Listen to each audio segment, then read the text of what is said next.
30 अगस्त 2024 को UP police री exam में मैथ के कौन कौन से क्वेश्चन आए हैं, आज हम उन सभी क्वेश्चनों को लेकर आए। देखिए, आपके सामने पहला क्वेश्चन हमने लगाया है। जो मैथ का पहला क्वेश्चन है वो है क्वेश्चन नंबर 9। उसने कहा यदि P और Q का अनुपात 5:6 है और Q और R का अनुपात 14:15 है तो P और R का अनुपात क्या होगा। क्या कहा इसने? P और Q का अनुपात, तो P बटे Q जो है वो 5/6 हो गया और Q बटे R जो है वो 14/15 हुआ। 14/15 हुआ। हमें P और R का अनुपात चाहिए, इसका मतलब सीधा सीधा सा हमें गुणा करनी पड़ेगी।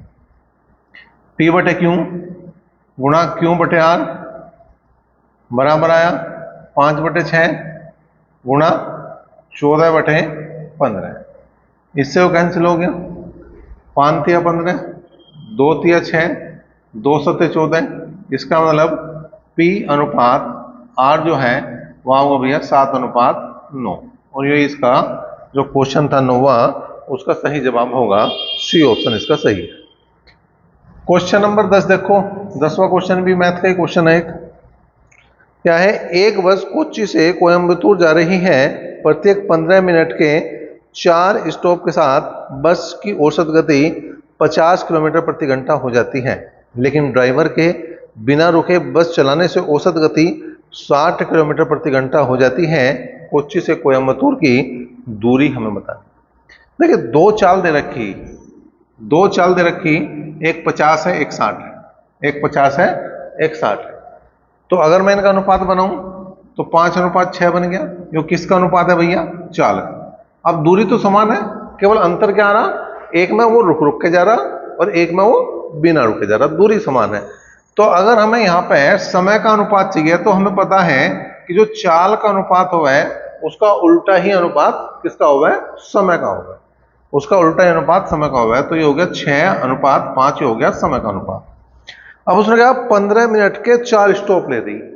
बस जो है 15 मिनट के 4 स्टॉप ले दी। इसका मतलब है एक जगह 15 मिनट के लिए बस रुकती है, तो 4 जगह कितने के लिए रुकेगी? 15 चौका 60। 15 चौका 60 मिनट के लिए जो है वो बस रुक रही है। अब अगर हमें दूरी चाहिए, तो भैया यहाँ पे यो है वास्तविक, क्योंकि यो है बिना रुके चाल, यो है बिना रुके। तो यहाँ पे तुम क्या करो, यहाँ पे गुणा कर दो किसकी? 60 की। तो ये आएगा 5 × 30, तो ये 300 किलोमीटर। जब हम वापस जाएंगे ये तो आओगा 300 और ये आओगा 360। वापस यहाँ जाएंगे तो तुम्हारा कितना हो जाएगा? इस वाली चाल के हिसाब से ये हो जाएगा तुम्हारा 300 किलोमीटर की यो क्या है? दूरी। 11 की बात करें, यहाँ पे क्या है? एक DI का क्वेश्चन है। यहाँ पे इन्होंने दिया, ऊपर दिया गया दंड आरेख दे रखा है। एक कंपनी द्वारा दी गई निर्मित 6 अलग अलग प्रकार की कारों का प्रतिशत दर्शाया गया है। यदि 2001 में P की कारों का उत्पादन प्रतिशत 2000 के समान होता तो 2001 में P की कारों की संख्या क्या होती? देखो, 2000 में जो P कारों का प्रतिशत था वो था 30%। वो था 30%। अगर 2001 में भी 30 ही रहे अगर P का, तो यहाँ पे संख्या बतानी। जबकि टोटल जो कार है यहाँ पे 4,40,000 है, तो इनका 30% निकालना।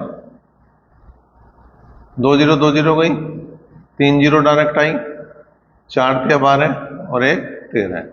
तो 1,32,000 जो है यहाँ पे इसका सही जवाब बनेगा ए ऑप्शन। चलो भाई, क्वेश्चन नंबर 14 की तरफ बढ़ेंगे। ये भी एक क्वेश्चन है जो DI में ही आएगा। आयत चित्र वाला क्वेश्चन है। क्या कहा इसने? नीचे दिया गया ग्राफ वर्ष 2013 के विभिन्न व्यय श्रेणी में कंपनी के कुल व्यय का प्रतिशत वितरण प्रदर्शित करता है।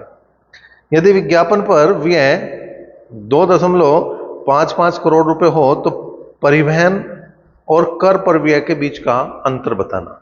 अब ये जो विज्ञापन वाला है 15%।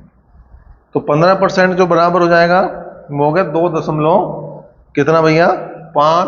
5 करोड़ रुपए। ठीक है जी। अब परिवहन और कर, परिवहन का जो है वो 10% है, कर का जो है वो 7.5% है, दोनों का आ गया 2.5%। 2.5% बराबर किसके है ये देखना पड़ेगा। अब हमने क्या करा, पॉइंट लगा दिया, हमने हटा दिया, 25 छिका 150, ठीक है भैया।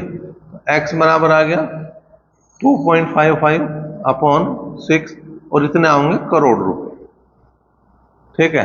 तो ये आ गया पॉइंट, कितना आया भाई, 6 चौक 24, ठीक, 6 चौक 24, कितना बच गया, 1 6 दूनी 12, कितना बच गया भैया यहाँ पे, 6 दूनी 12, 3 बच गया और 6 पंजे 30, इतने करोड़ है।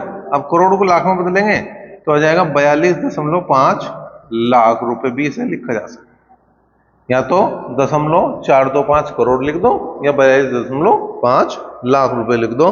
तो यहाँ पे बी ऑप्शन इसका सही है। क्वेश्चन नंबर 18 की बात करें, जो एक और मैथ का क्वेश्चन है, क्या कहा है उसने, एक आयताकार मैदान की लंबाई और चौड़ाई का अनुपात 8:7 के अनुपात में है।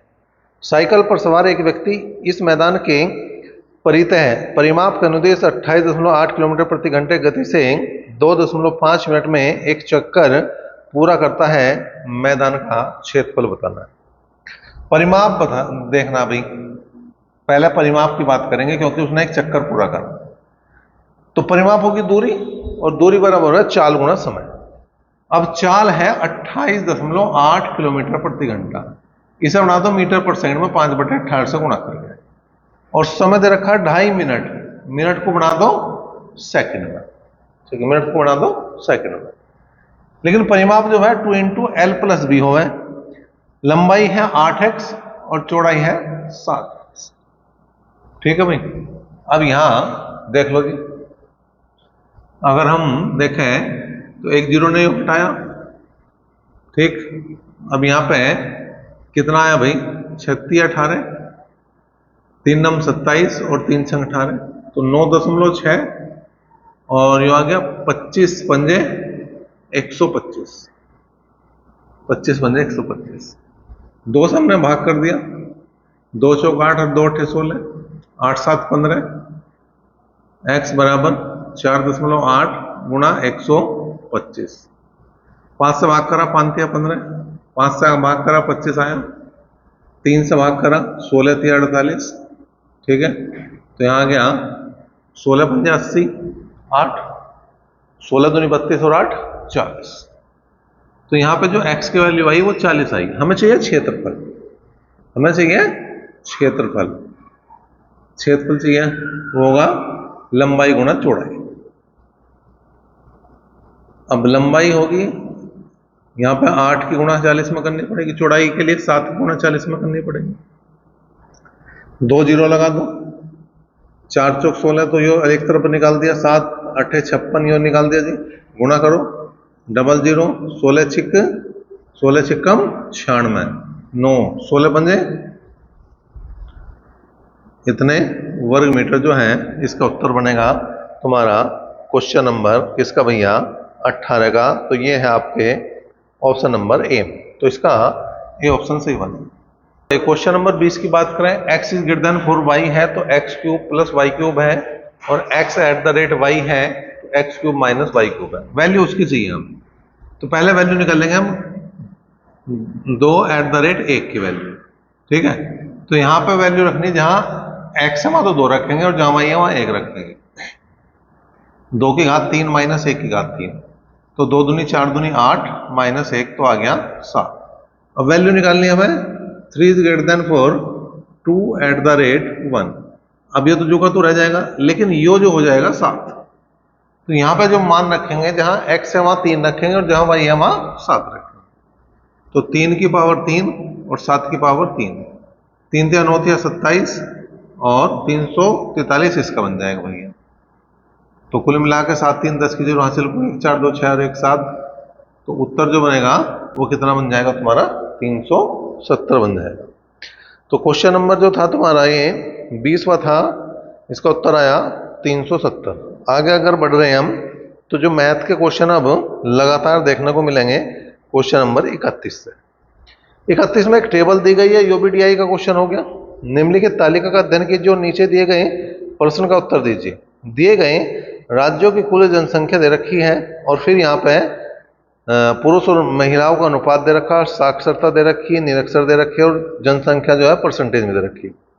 पूछा राज्यों ए, बी और डी में पुरुषों की कुल संख्या सभी दिए गए राज्यों की कुल संख्या का कितने परसेंट है। अब देखो ए में जो है मैं केवल उसकी बात करूंगा जिसकी मुझे जरूरत है। टेबल भी वैसे मैंने लगा दी तुम्हारे लिए। ए की बात करूं तो मेल और फीमेल का जो अनुपात है यहाँ पे है 5:3 एक तरह से, और जो परसेंटेज है वो है 25%। ठीक है। बी की बात करूं 3:1 और परसेंटेज है 20। सी की बात करूं 2:3 और परसेंटेज है 8। ठीक है। डी की बात करूं 3:5 परसेंटेज है 12, और ई की बात करूं तो 3:4 और परसेंटेज है 35। तो उसने कहा ए बी और डी, ए बी और डी की बात कर रहा। तो यहां पर अगर ये सारे परसेंटेज में है, ये सारे परसेंटेज में है, और परसेंटेज की टोटल करूंगा तो 100 बन रहा होगा। देखो 25 और 35 60, 60 और 20 80 और 20 100। तो परसेंटेज की बजाय मैं इसे क्या मान लूं, ये टोटल वैल्यू है इनकी, उस वैल्यू को छोड़ दो जो उसने दे रखी है। अब अगर 25 में से मुझे निकालने मेल कितने हैं, तो ये करूंगा मैं 5/8। तो कुल मिला के जो ए की बात आ जाएगी वो ए की बात आ जाएगी 25 125 और बटे 8। अब बी की बात करो भाई, बी में कितने हो जाएंगे 20 गुणा मेल है 3 और बटे में हो गए 4, 4 पंजे 20 5 15। ठीक है। इसे भाग कर दो भाई, वैसे तो कितना 8 एकम 8, 4 बच गया, 8 पंजे 40। ठीक है। और यहाँ पर कितने बच गए 5, 8 पंजे 40, 8 6 48 बैठे वैसे तो। ठीक है। अब बात करेंगे डी की। डी है 12 गुणा 3/8, 3/8, 4 दिया 12, 4 दूनी 8, 9/2 का मतलब 4.5। अब इन सबको जोड़ दो, ए प्लस बी प्लस डी, तो 15.6, 15 और 4.5, 15 15 30, 30 4 34, 34 और 1.1 और जोड़ दो तो ये आ गया 35.1। और क्योंकि वो 100 पे निकल गया तो डायरेक्ट इतनी परसेंटेज आ गया, 35.1% जो है इसका सही जवाब होगा, और 35.1 ही बी ऑप्शन। क्वेश्चन नंबर 32 की बात करें भाई, क्या है कारपोरेट क्षेत्र में केंद्रीय कोण में डिग्री की लगभग संख्या कितनी है ये बताना है। तो पूरा जो पार्ट दिया गया है हमें, पाई चार्ट दिया जो गया है, इसमें कारपोरेट जो क्षेत्र है वो 34% है, और जो पूरा कोण हुआ है वो होता है पूरा 360 डिग्री। तो 360 की गुणा हमें करनी पड़ेगी 34/100 से, मतलब हमें 34% एक तरह से इसका निकाल। तो हम क्या करेंगे 36 की 34 में गुणा कर देंगे भाई। 4 6 24 का 4 का हासिल को 2, 4 तिया 12 और 6 तिया 18, 18 12 30, 2 32 हासिल को 3, 3 तिया 9, 9 और 3 12। तो आ गया कितना 1224/10, या जो कोण आ जाएगा तुम्हारा 122.4 डिग्री जो है ये कोण आ जाएगा तुम्हारा। तो इस तरह से है, लगभग मैं कह रहा तो 122 जो डी ऑप्शन में दिया गया, लगभग की बात करूं तो 122 हो जाएगा, डी ऑप्शन सही हो जाएगा। अगला क्वेश्चन देखो, अब 2-3 क्वेश्चन जो हैं ये किसके हैं, रीजनिंग के हैं। जो मैथ का क्वेश्चन है अब तुम्हें देखने को मिलेगा वो क्वेश्चन नंबर 38। एक वस्तु का मुद्रित मूल्य उसके क्रय मूल्य से 40% अधिक है तो छूट की दर कितनी होनी चाहिए ताकि लाभ 12% हो। उसने कहा जो क्रय मूल्य है, जो क्रय मूल्य है वो 100 है, लेकिन उस पर लिख दिया 140, लिख दिया 140। ठीक है। जो कॉस्ट प्राइस है, जो एमआरपी है, और जो सेलिंग प्राइस है, ठीक है, वो कितना है, वो 112। तो छूट कितने की दे रहे हैं भाई, छूट दे रहे हैं हम 28 रुपए की। छूट कितने की दे रहे हैं हम 28 रुपए की। अब हमें छूट की परसेंटेज चाहिए, तो 28 रुपए की छूट किस पे मिल रही, 140 पे, और गुणा कर देंगे हम 100 से, 0 गया, 14 दूनी 28 और 10 दूनी 20% की छूट है। क्वेश्चन नंबर 39 की बात करें, एक वस्तु को 1700 रुपए में बेचने पर एक दुकानदार को 15% की हानि होती है, 20% का लाभ कमाने के लिए वस्तु को कितने रुपए में बेचना हो। 15% की हानि है, इसका मतलब 85% बराबर जो है वो 1700 के है, और लाभ लेना उसे 20%, मतलब 120 में उसे बेचना हो। तो 85 दूनी 170, तो हो गया भैया 12 दूनी 24, ये हो गया 2400 में अगर वो बेच देगा तो इसे जो 15% का लाभ था वो 20%, वो 15% की जो हानि थी वो 20% लाभ में बदल जाएगी। क्वेश्चन नंबर 40 क्या कह रहा है, एक पुस्तक विक्रेता ने एक पुस्तक को 10% की हानि पर बेच दिया। यदि वह इसे 1080 रुपये अधिक में बेचता तो 10% का लाभ होता। पुस्तक की कीमत बतानी कितनी है वो बतानी है हमें। तो 10% की हानि 10% लाभ में बदल गई, तो 10 और 10 हो गए 20, तो 20% ही जो बराबर है वो 1080 के हैं, और 100% जो है वो होता है करेक्ट कॉस्ट प्राइस के, क्रय मूल्य के। तो यहाँ पे 20 पंजे 100, तो जो क्रय मूल्य है, जो क्रय मूल्य है वो कितना हो जाएगा, 0, 8 पंजे 40 और 5 कम 5, तो ये है तुम्हारा कितना भैया, 5400 रुपये। इसका ए ऑप्शन यहाँ पर सही।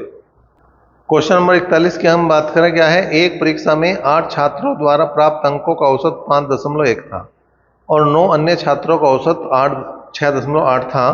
17 का औसत बताओ।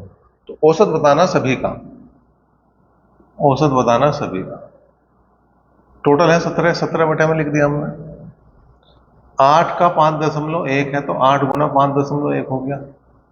9 का 6.8 है तो 9 गुना 6.8 हो गया ये। अभी हल करेंगे तो कितना आया भाई, 8 एकम 8 और 8 पंजे 40। पॉइंट यहां अपना जुगा तू है।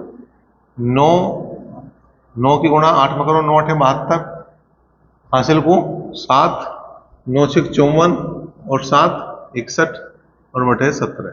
तो यहाँ पे देखो 8 और 2 10 की जरूर, हासिल को 1 1 और 1 2, 6 और 4 10, तो 17 छिक्का 102।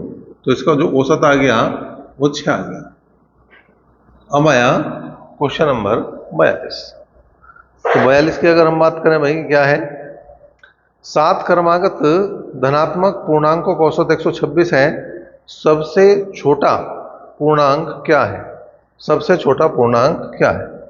7 क्रमागत धनात्मक पूर्णांकों का औसत 1 2 3 4 5 6 7, जितना औसत है वही बीच की संख्या, और वो हो गया 126, वो हो गया 126। छोटा चाहिए तो पीछे की तरफ एक घटा दो, ये 125 हुआ, ये 124 हुआ, ये 123 हुआ, यही उत्तर है, यही उत्तर है। सबसे छोटा चाहिए तो 123 आ गया।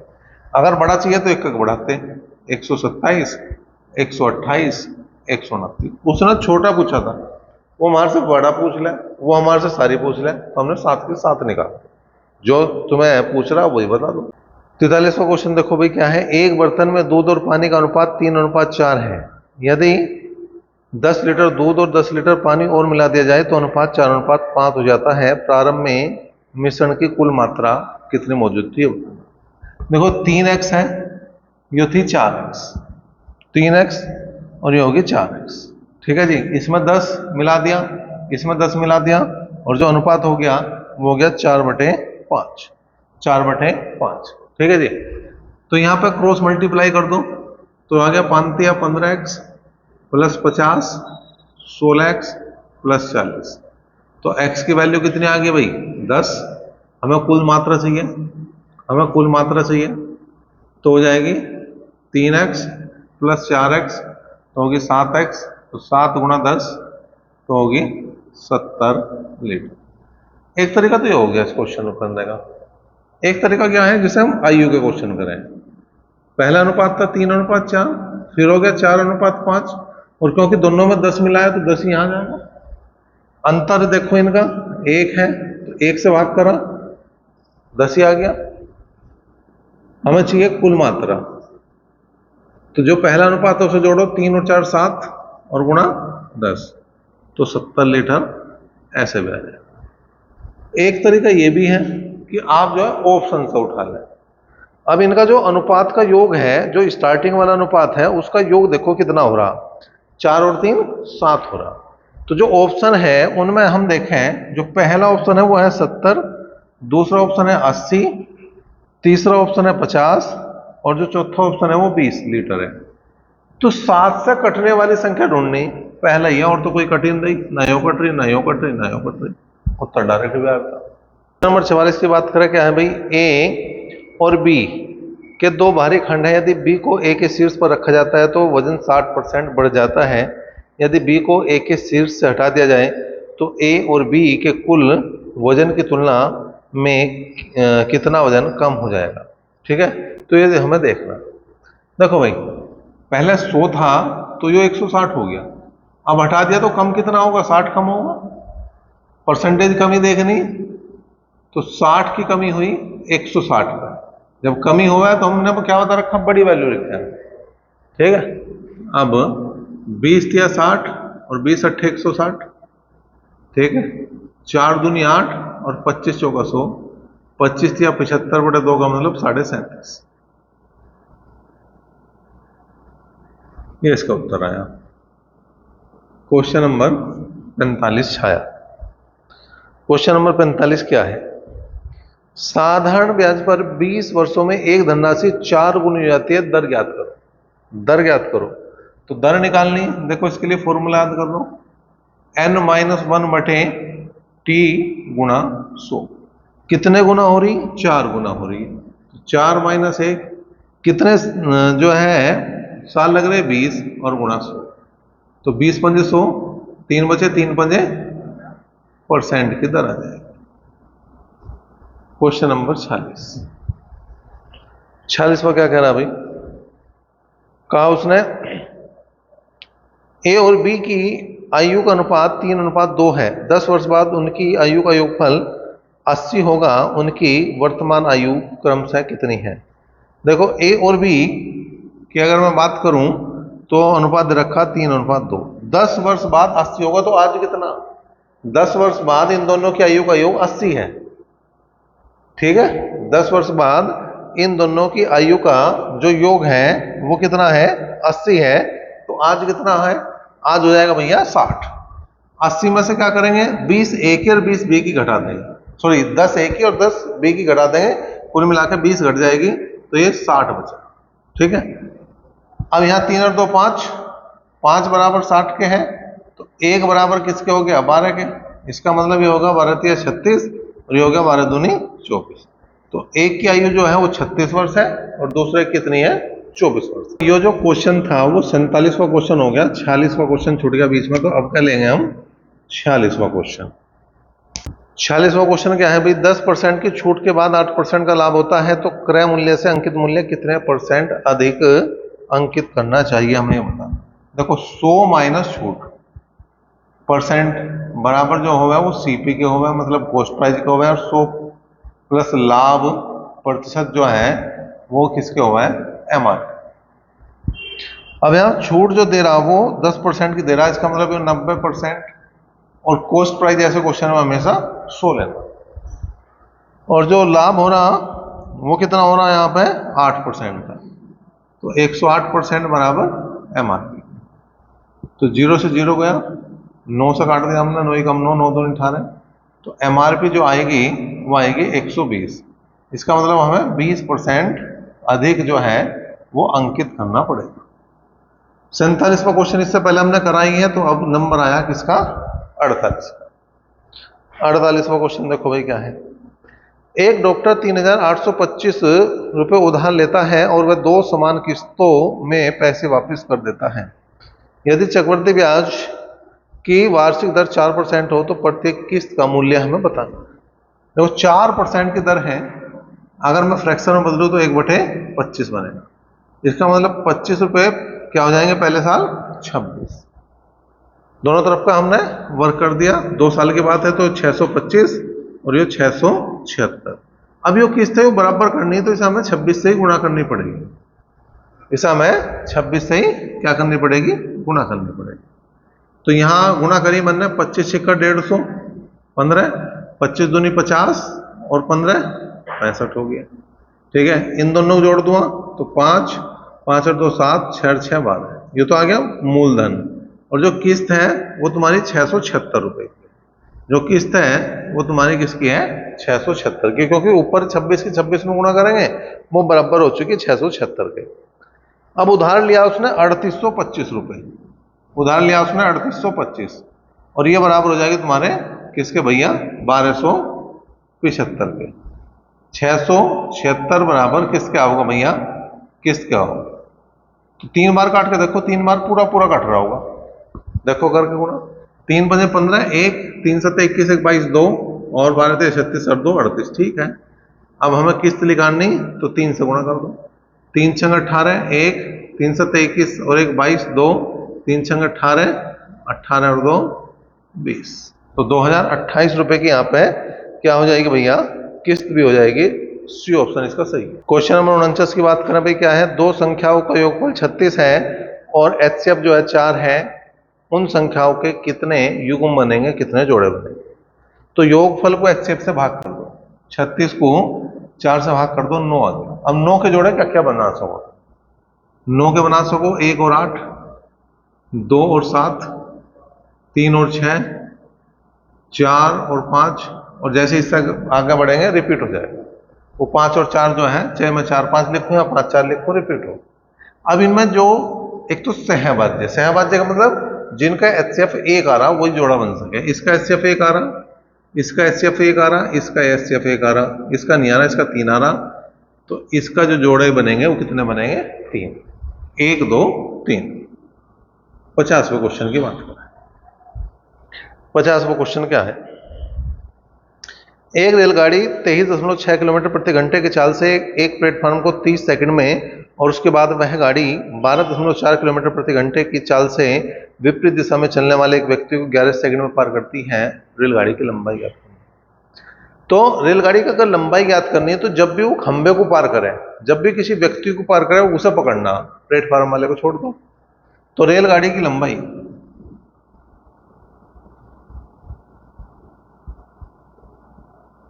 जैसे मैं कहूंगा दूरी, दूरी बराबर है चाल गुणा समय। दिशा विपरीत है, चाल जुड़ जाएगी, 23.6 में 12.4 जोड़ दो, 6 और 4 10 की जोड़ हासिल को 1, 2 और 3 5 और 1 6 और 2 और 1 3, तो ये 36 किलोमीटर प्रति घंटा इसकी चाल है। दोनों को हमने क्या कर दिया, जोड़ दिया, क्योंकि दिशा विपरीत तो चाल जुड़ेगी। तो यहाँ पे हमने क्या करा, जो आया किलोमीटर प्रति घंटा, इसे मीटर परसेंट में बदलने के लिए 5/18 से गुणा कर दिया, और समय लगा 11 सेकंड का।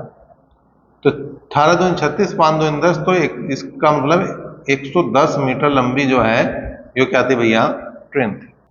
क्वेश्चन नंबर 51 की बात करें, वह छोटी छोटी संख्या ज्ञात करो जो 24, 48 और 60 से पूर्णतः विभाजित हो। मतलब हमें एलसीएम निकालना, लैसा निकालना, 24, 48 और 60। तो देखो 12 से सारे कट रहे, पहले 12 से काट दो, 12 दूनी 24, 12 चौक 48 और 12 पंजे 60, फिर 2 से काट दो, 1 2 5, बस आगे कुछ काटने की जरूरत नहीं, क्योंकि अब कोई दो संख्या एक साथ नहीं कट रही। तो 12 दूनी 24, 24 दूनी 48, पंजे 240, 12 दूनी 24, 24 दूनी 48 और पंजे 240, इसका सही जवाब हो जाएगा। क्वेश्चन नंबर 52 देखो क्या है, सेना का एक अधिकारी अपने सैनिकों को 12, 15, 16 और 18 की पंक्तियों में खड़ा करने की व्यवस्था करना चाहता है। यदि वह चाहता है कि वे एक ठोस वर्ग भी व्यवस्था करें तो न्यूनतम सैनिकों की संख्या क्या है। तो यहाँ पे एलसीएम लिख लेगा, पहले की बात तो यो है 12, 15, 16 और 18 का एलसीएम लिख लेगा। पहले 2 से काट दिया हमने, 2 6 12, 2 8 16, 2 9 18, फिर 2 से काट दिया, 2 3 6, 2 चौक 8, फिर 2 से काट दिया।